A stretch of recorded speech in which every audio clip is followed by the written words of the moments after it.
जिल्हा परिषद प्राथमिक शाळा देवीखिंडी आपल्या समोर इयत्ता तिसरीची मुले वासाची किंमत ही नाट्यछटा सादर करीत आहे.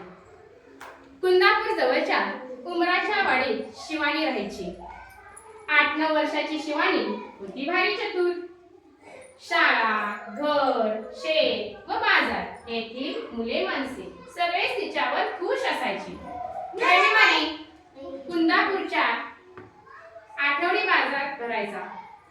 शेतातील भाजी विकायला शिवानीचे आई बाबा जायचे. सुट्टीमुळे शिवानीही सोबत जायची. शिवानी आई बाबांना हिशेबात सुट्टीमुळे शिवानी आई बाबांना हिशेबात मदत करायची. अधूनमधून बाजारात चक्कर मारायला जायची. भजी किंवा भेळ खाणे हा तिचा आवडता उद्योग. एका रविवारी अशीच फिरत फिरत शिवानी बाजारातल्या मिठाईच्या दुकानापाशी आली. मिठाई पाहत ती सहज उभी होती. हलवाई तिच्याकडे पाहत होता. तो गल्ल्यावरून उठून शिवानीकडे आला. ए मुली, चल पैसे काढ. कसले पैसे? मगापासून माझ्या मिठाईचा वास घेते, त्याचे पैसे. पण मिठाईचा वास तर येणारच ना, म्हणून काय वासाचे पैसे द्यायचे? पैसे दिलेच पाहिजे, पैसे दिलेच पाहिजे. कृष्णा काय माणूस आहे? चल मी असंच काहीतरी मी असंच काहीतरी विचित्र वागतो. शिवानीला काहीतरी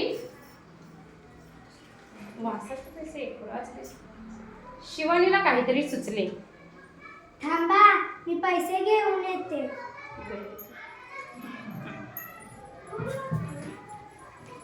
आई, भाजी विकून आलेल्या पैशाची वही दे ना ग मला. का ग, काय झाले? कशाला पाहिजे? ती एक गंमत आहे, तू पण चल. चिल्लर पैशाची पिशवी घेऊन दोघे निघाल्या. मिठाईच्या दुकानापाशी गर्दी तशीच होती. वाट काढत त्या दोघी हलवाईपाशी आल्या.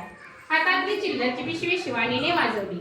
1दा 2दा 3दा कुळ कुळ आवाज आला. गर्दीतले लोक शांत होऊन ऐकत होते. मिळाले पैसे?